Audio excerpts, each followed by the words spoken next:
અને વિશેષ ના કહેતો આપ સૌને એટલું જ કહું કે આજથી કઈ કામે લાગો અને યુવાનોને કહું છું વ્યસન ફેશન ને વતન છોડી દો। ઘણા એમ કહે છે કે વતન કેમ?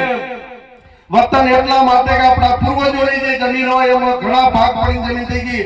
ડોહાજી હતા એ ખેતી કરતા હતા, આજે કુટુંબો વધી ગયા તોય કે અમારાથી પોક આપતો નથી ને આપણે ભાગ્યા જે લોકો અમારો બેન રાજસ્થાન થી નજીક આવ્યો એ વિસ્તારમાં પાણી નતું, નહેર બેલ કોઈ સાચોરી બેલ કોઈ પરિસ્થિતિ વિકટ હતી અને દુઃખના કારણે જો લોકો બોમ્બે, હુબલી, કર્ણાટક સમગ્ર દક્ષિણ ભારતમાં સ્ટીલ ને મેટલ નું કામ કરે, કરોડો અબજો રૂપિયાનું કામ કરે અને દીકરાઓ જ્યારે ત્યાંથી સાઉથ થી આવે ત્યારે અમને આનંદ થાય કે સમાજના દીકરાઓ વીઆઈપી ગાડી લઈને આવે પણ મેટલ નો ધંધો કરે, બહાર જતા રહ્યા, વતન છોડી દીધું તો સુખી થયા। જેટલા જણા પરિવાર છે એ બરાબર છે, બાકી બે ત્રણ ભાઈઓ એક બે જણા બહાર જઈને ધંધો કરો।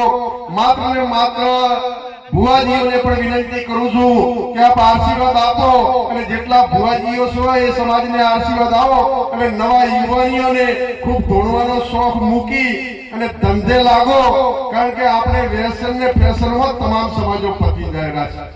એટલે હર હંમેશા આપણા ઉપર દેવી શક્તિઓના ભગવાનના આશીર્વાદ છે। પણ તમને આજે ઈશ્વરદાન યાદ આવે, ઈશ્વર ઘોડા જીતિયા મહાજળ કે માય તારણ હરો તારસે ને સાયા ગ્રહ से बाय। एक रोहिड़ा जातનો ચારણ ઈશ્વરદાન એક જાગીરી માં જ્ઞાન રાજા મહારાજાના એટલા વખાણ કર્યા કે રાજા મહારાજે કીધું કે ચારણ તું માગે એ આપું।